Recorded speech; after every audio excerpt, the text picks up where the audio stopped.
Pozdravljeni, jaz sem Darja Ipavec, prihajam iz Ajdovščine, poročena sem, imam dve hčerki, ki sta stari 10 in 13 let. Pred 10 leti sem postala vzgojiteljica in prevzela vodenje vrtca v Ajdovščini.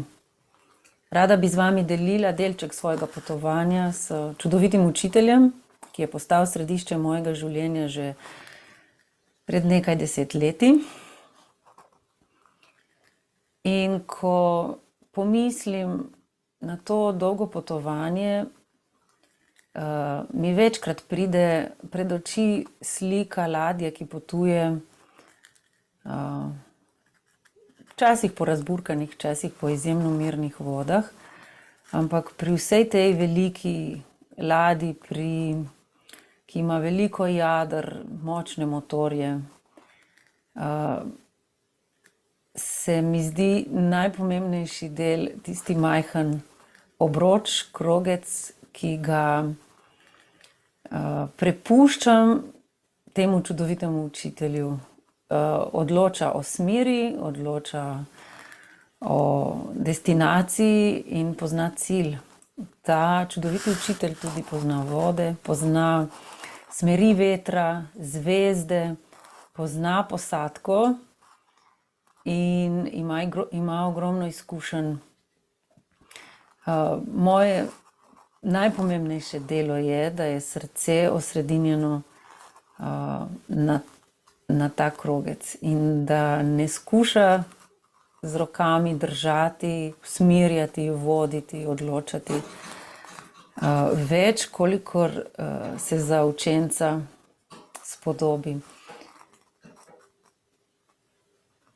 Kako to izgleda v realnosti, ko imamo opravka z otroki, starši, ki so velikokrat pred težkimi preizkušnjami.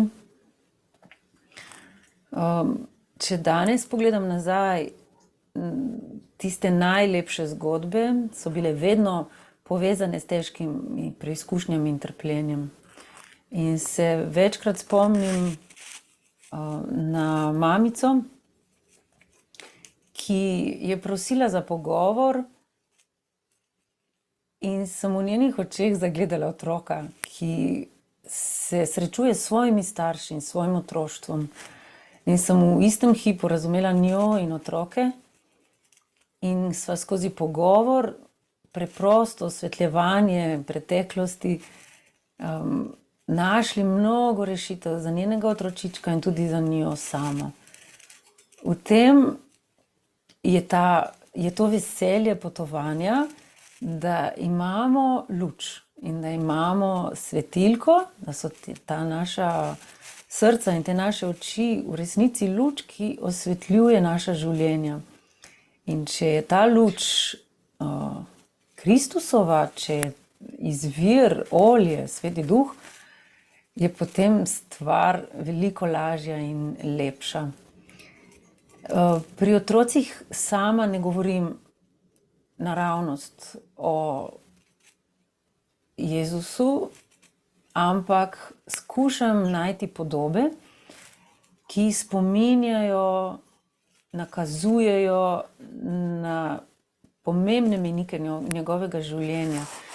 In če smo zdaj v predvelikonočnem času, iščemo v naravi podobe, ki spominjajo na preobrazbo, na višji nivo življenja. Torej, iščemo jajčka, iz katerega se bodo izvalili ptiči, ali pa iščemo semena, ki bodo vzkalila in pognala novo rastlino k življenju.